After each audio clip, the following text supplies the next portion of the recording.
Kaizer Chiefs played a 1-1 draw against Zamalek. So that means Kaizer Chiefs has dropped 5 points out of a possible 6 that they should have collected.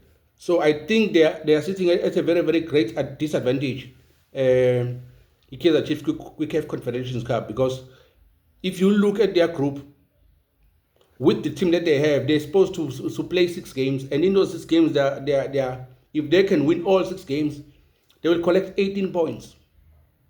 But at least 12 points might get them through. Now they already dropped 5 points out of 18. So there's only 12 points to play for. I don't see them collecting maximum points out of the 4 games that they are yet to play. Number one, if they go to Cairo to play Zamalek, they will not win in Egypt. They will lose. That means 3 games, they need to collect maximum 9 points. Al Mazar, when they come here, they will not allow Kaizer Chiefs to win. They will hold them at least on a draw. And again, they will lose another 2 points. They are left with 7 points. With the 1 point that they already have, even if they win the other 2 games, which I doubt they will get those points, they will not make it. So Kaizer Chiefs have let themselves down. And I think I'm fans of Kaizer Chiefs now understands why some of the Kaizer Chiefs players are not called up to a national team. Looking at Zamalek and scrambling Ska Peterson, you could tell actually he's not a national treasure, a national goalkeeper. So there's a lot that he needs to work on in terms of his games. But he can improve as a player. But hard luck to Kaizer Chiefs. I do not see them actually coming back from this one. I think, in my opinion, they are out already of the CAF Confederations Cup. Maybe their focus now should come back to Betway Premiership and actually try and get as many points as they can to actually maybe end up in top 3 with Betway Premiership, because CAF Confederations Cup, I do not see them coming back from that. So hard luck to Kaizer Chiefs. I think from that they can get an experience and learn from that. On the other news, the Sundowns yesterday play to a 0-0 draw against MCLJ, the Rwanda side, which was the game of tactics. If you watch the game, it was a game of tactics.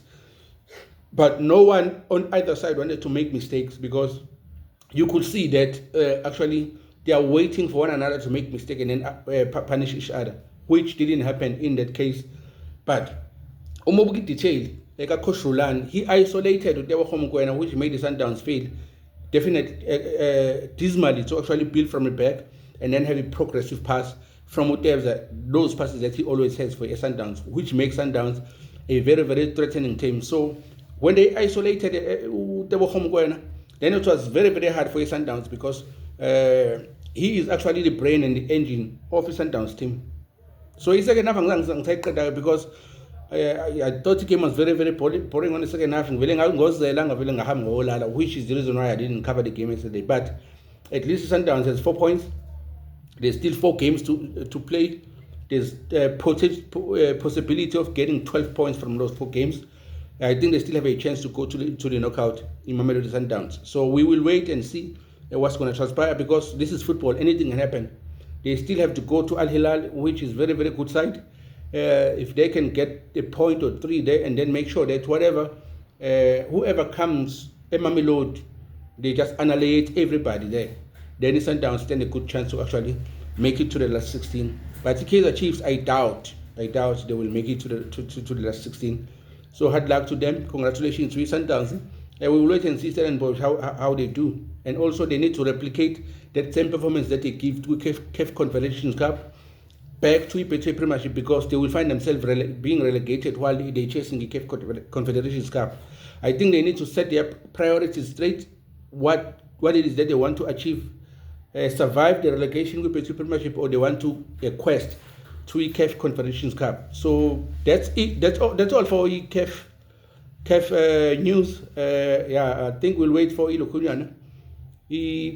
Stellenbosch, probably tomorrow, or later today. But we will make a live video to actually cover every game tomorrow at 8 to 9 for an hour, to cover all the soccer news that's been happening over the weekend. Peace. This is Nevertheless Commentary, Sipho on Sport. Don't forget to smash the sub, like, comment, and share our content. Thank you. We love you. Peace out.